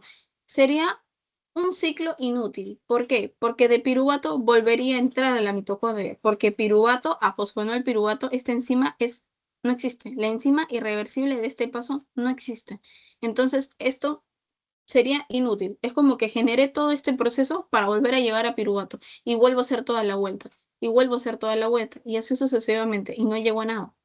En cambio, cuando yo salgo de oxalacetato, desde oxalacetato formo fosfonolpiruvato, ahí sí tiene sentido, sí tiene una función como tal, porque desde fosfonolpiruvato sí puedo hacer el paso contrario, estoy subiendo, sigo subiendo y así sucesivamente hasta formar la glucosa que es lo que estoy buscando. Gluconeogénesis, la síntesis de glucosa, desde compuestos que no son precursores de los carbohidratos. Lactato, aminoácidos, en este caso, ¿no? Porque con glicerol ya se los expliqué, pero con lactato, piruvato, vendría a ser así. ¿Ok? Sí. La enzima entonces más importante, la fosfonolpiruvato carboxiquinasa, porque esta permite que pase desde oxalacetato su abreviatura es así ya, a fosfonolpiruvato. Bueno, no lo voy a escribir en la abreviatura del fosfonolpiruvato porque ni yo lo sé. Fosfonolpiruvato. Y de acá, desde fosfonolpiruvato, sí puede formar, subir hasta formar glucosa. Acuérdense, si esta enzima PepsiK no existiera, se volvería a formar de oxalacetato piruvato y volvería a hacerse todo el proceso y volvería a formarse oxalacetato y otra vez piruvato y otra vez oxalacetato y otra vez piruvato y así y nunca sube. Nunca formamos glucosa. Pero como se forma fosfonolpiruvato, ahí sí se puede subir y formar piruvato. Perdón, y formar glucosa finalmente. ¿Sí me entienden? Entonces, lo más importante es la PepsiK en este caso. Para ya sea piruvato, perdón, para ya sea lactato o para ya sea cualquier aminoácido. Ya en este caso yo les hablé de la alanina, pero puede ser cualquiera de estos otros aminoácidos, que si se dan cuenta, son precursores de cualquier parte del ciclo de Krebs y pueden formar oxalacetato en algún punto, salir de oxalacetato. Si se dan cuenta, pasa a fosfonolpiruvato gracias a esta PepsiK, ¿sí? Y desde fosfonolpiruvato todas las enzimas son irreversibles, o sea, vuelven a subir glucosa. Si pasara de oxalacetato otra vez a piruvato, no tiene sentido, vuelvo a hacer el mismo proceso. Piruvato, oxalacetato, piruvato, oxalacetato, piruvato, oxalacetato, y así, y nunca subo. Siempre a fosfonolpiruvato. Si no, no tiene sentido. No llegué a nada, no hice nada. Es un ciclo inútil, como se dice. ¿Ya? Siempre. Y con eso terminamos. ¿Sí? Ahora, esto es lo que les quería mostrar solamente para que me entiendan por qué yo les digo de alanina hasta piruvato. Existen dos tipos de ciclos, ¿ya? El de Cori y el de glucosa-alanina. Pero el de glucosa-alanina es el que tiene sentido con todo esto. Siempre formamos esto, glucosa en sangre, ¿verdad? La glucosa en sangre puede entrar al hígado, puede entrar al músculo, forma glucosa, glucosa en sangre entra, se fosforila automáticamente, forma piruvato. Siempre forma piruvato automáticamente. Con el músculo sucede lo mismo. Ingresa al músculo, se fosforila, obviamente. Forma piruvato. Cómo va al hígado? A través del lactato. Acuérdense que, como tú dijiste, Fátima, en el músculo se forma lactato. Se forma lactato, va al hígado, el hígado recepciona lactato, vuelve a formar piruvato, vuelve a formar glucosa a través de la gluconeogénesis, otra vez glucosa en sangre, otra vez ingresa al músculo, otra vez se fosforila, otra vez forma piruvato, otra vez forma lactato, otra vez lo recepciona el hígado. El hígado, lactato a piruvato, gluconeogénesis, pasa desde piruvato a glucosa. ¿El músculo hace gluconeogénesis? No, el músculo no hace gluconeogénesis, así que este proceso sucede en el hígado. En el hígado sí sucede la gluconeogénesis. ¿Ya? Así que pasa de piruvato a glucosa 6-fosfato, otra vez glucosa en sangre, otra vez el músculo, y así sucesivamente se repite. Este es el famoso ciclo de Cori. Ciclo de Cori. ¿Ya? Y luego tenemos el glucosa-alanina. El glucosa-alanina es parecido, es igualito literalmente, pero en vez de glucosa piruvato a lactato, piruvato con la enzima transaminasa alanina. Alanina viaja a la sangre, llega al hígado. Alanina puede volverse glucosa, claro, porque el hígado permite la gluconeogénesis y la gluconeogénesis trabaja con aminoácidos, lactato, glicerol. Transaminación otra vez, piruvato, gluconeogénesis, glucosa, sangre, otra vez, músculo, glucosa, piruvato, transaminación, alanina, otra vez viaja al hígado y así sucesivamente. Este es el glucosa-alanina. ¿Sí me entienden? Esto es glucosa-alanina. Ya, eso es glucosa-alanina, el verdecito ya. Y esto de acá, bueno, así será. Este de acá es cori. Este es cori. Lo rosado es cori, lo verde es glucosa-alanina. Eso es todo. Literalmente eso es todo. Es matada, sí, yo lo sé, es matada, es muy matada, pero espero que se me haya dejado entender. Con eso ya terminamos. Em, la glicemia, como ya les había mencionado antes, es los niveles de glucosa en sangre. ¿Sí? Niveles de glucosa en sangre. Chicos, pregunta, acabo de decirlo. ¿Quién es el órgano que permite mantener los niveles de glucosa en sangre? Porque gracias a la glucogenólisis puedo generar glucosa otra vez a la circulación sanguínea. Les dije dos, ¿verdad? Entre hígado y músculo. ¿Cuál de los dos permite mantener los niveles de glucosa en sangre? Sí se los expliqué, así que ¿cuál de los dos? Entre hígado y músculo. Niveles de glucosa en sangre. ¿Quién se encarga?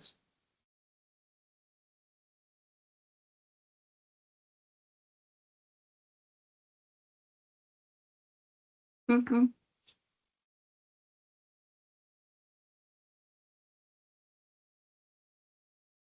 Muy bien, muy bien, muy bien. Muy bien, Fátima. El hígado. El hígado se encarga de mantener los niveles de glucosa en sangre. ¿Por qué? Porque tiene la enzima glucosa 6-fosfatasa. ¿Sí? Ahora, la glicemia se mantiene gracias a dos procesos, ¿ok? Obviamente cuando nosotros, bueno, principalmente es porque tenemos glucosa en sangre y todo chévere, pero después de ese tiempo en donde ya estamos, por ejemplo, en la fase posabsortiva, porque ya estamos pasando las 4 horas, los niveles de glucosa en sangre caen y ya no se van a mantener gracias a la glucosa, sino que gracias a dos procesos, perdón. Tenemos la glucogenólisis y la gluconeogénesis, ¿ok? La glucogenólisis es la degradación de glucógeno, ¿verdad? Del almacén de glucosa, glucógeno. Y tenemos la gluconeogénesis, que es la síntesis de glucosa, ¿ok? Síntesis de glucosa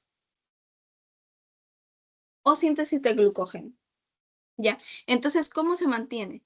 Las, bueno, las primeras 16 horas se va a mantener gracias a la glucogenólisis. Esto también apunten, glucogenólisis, las primeras 16 horas. Después de las 16 horas, a partir de hasta las 30 horas aproximadamente, se mantiene gracias a la gluconeogénesis. Y a las 16 horas, como les he dicho que es el punto medio, los dos aportan un 50% de mantenimiento de los niveles de glucosa, entre la glucogenólisis y entre la gluconeogénesis. A las 16 horas es el punto intermedio. ¿Ok? 50-50. Por ahí. ¿Listo, chicos? ¿Ya estamos? Eso es todo. Terminamos. Bibliografía, muchas gracias. Ahora, ya nos vamos, pero con ustedes quiero llenar antes el post test. O mejor no, les voy a llenar el pretest. Ah, me confundí. Ya, a ver, chicos, ayúdenme rellenando. Con respecto al metabolismo de glucógeno en el hígado, lean con calma. Me van a decir verdadero o falso dependiendo de la que yo vaya leyendo, ¿ok? Ya. A ver, espero ver que todos puedan participar, porque acá solamente la clase le han hecho 2 chiquis. Que los felicito, por cierto, son lo máximo. A ver, la epinefrina favorece la activación de la glucógeno sintasa. En el hígado, estamos hablando del hígado, ¿ya? La epinefrina favorece la activación de la glucógeno sintasa. ¿Verdadero o falso?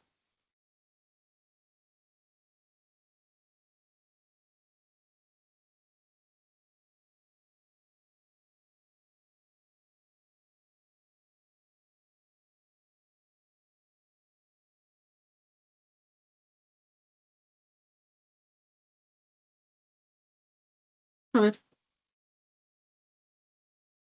La insulina favorece la degradación de glucógeno. Ya, con esto podemos empezar, ¿no? La insulina favorece la degradación de glucógeno. ¿Verdadero o falso?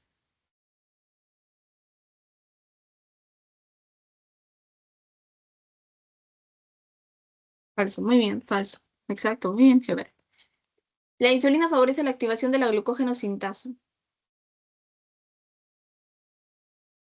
¿Verdadero o falso?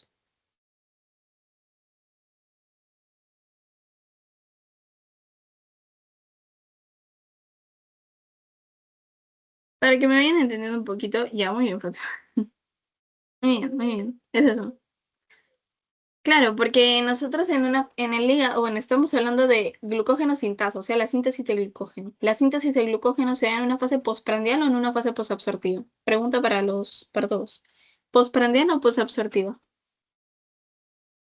La síntesis de glucógeno.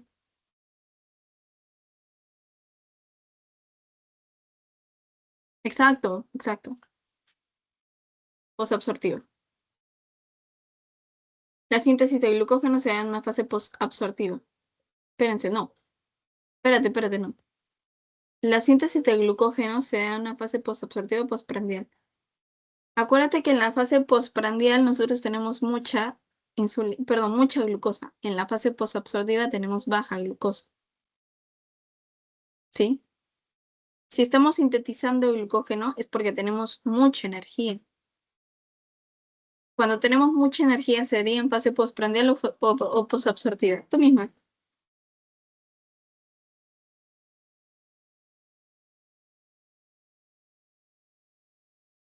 Exacto, exacto. Postprandial. Muy bien, Fátima.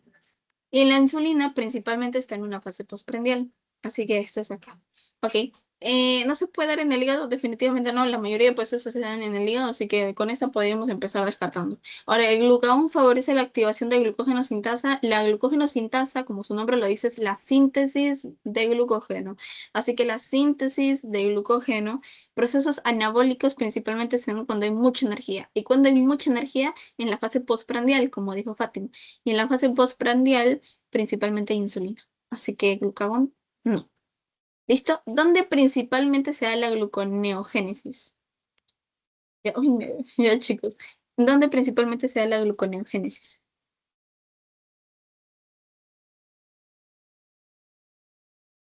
Respuestas.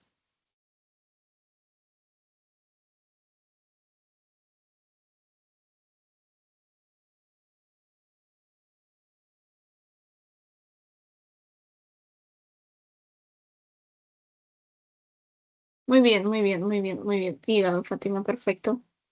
Un desacoplador de la fosforilación oxidativa es, acá sí se los mencioné, sí se los mencioné. ¿Cuál sería el desacoplador de la fosforilación oxidativa? Cuando digo desacoplador, es que si estamos hablando de la fosforilación oxidativa, tiene como cuatro complejos más el ATP sintasa, ¿verdad? Desacoplador es que los complejos ya no van a estar ordenaditos en la membrana mitocondrial, a eso interno, ya. ¿Cuál es el desacoplador de la fosforilación oxidativa?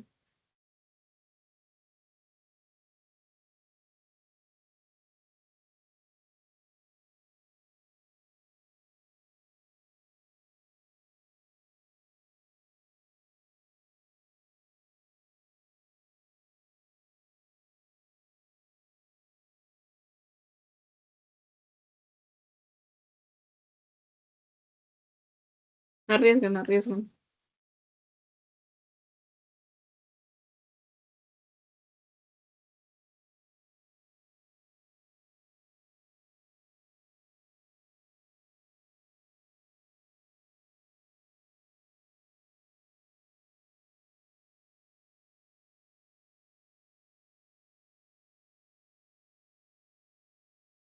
A ver, chicos. Un desacoplador. A ver, uno, dos, tres, cuatro, cinco. ¿Cuántos son? Son cinco, ¿no? Ya. ¿Cuál sería? ¿Uno, dos, tres, cuatro o cinco? Es ganar o ganar, igual van a aprender, así que.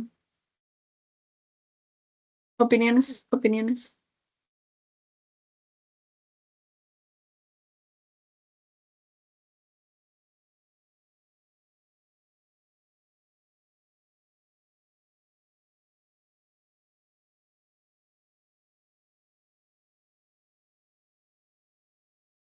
muy bien, peques.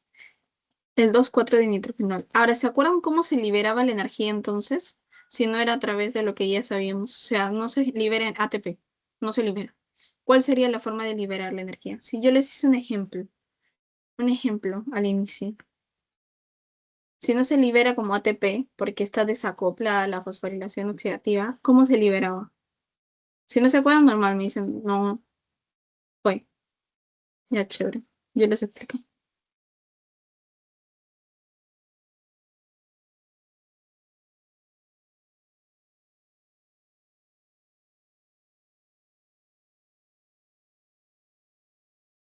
Y a ver, peques. ¿Se acuerdan? Fátima, ¿te acuerdas? Hebert, ¿te acuerdas? ¿Alguno se acuerda? Si no, normal. Lo digo.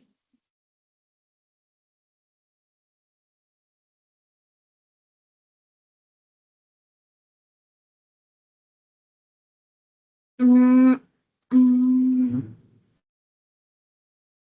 a ver, se libera a través de, apúntelo, a través de calor, sudor, principalmente. Es un ejemplo que les dije, el sudor. Calor se libera así, ¿ok? ¿Cuál es la principal fuente de energía de las células aeróbicas? ¿Ok? O sea, dependientes de oxígeno. Eso también se los expliqué. ¿Cuál es, chicos?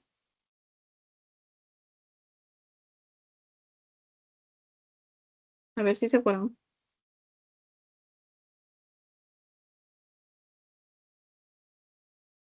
¿Cuál es?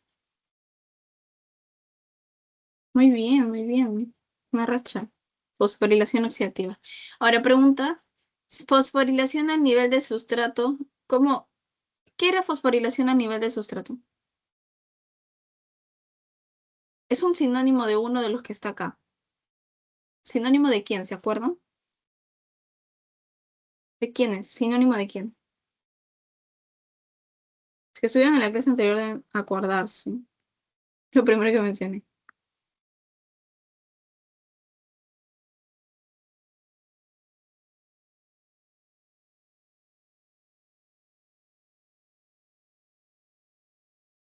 ¿De quién? ¿Se acuerdan de quién era sinónimo? Fosforilación a nivel del sustrato. Fosforilación oxidativa es algo totalmente diferente. Parecen iguales, pero no son iguales.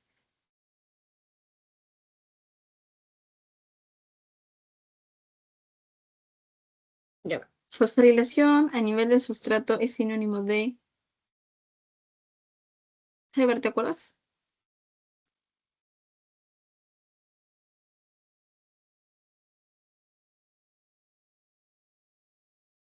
¿Cuál fue uno de los primeros procesos que hablamos la clase pasada?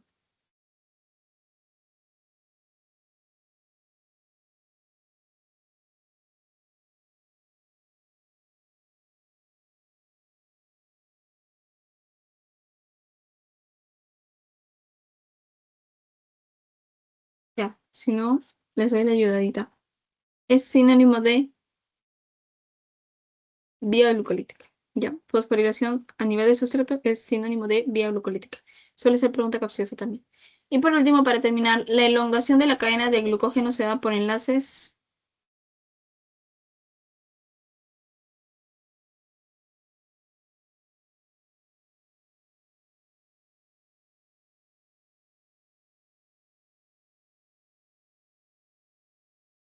¿Cuál, chiquis? Alfa 1 4. Muy bien. Muy bien, Fátima. Muy bien, Fátima, estás en racha. Nombre, Paquita, la huerfanita. Y... ya, ya. Bueno. Bueno, ignoremos las notas de todo.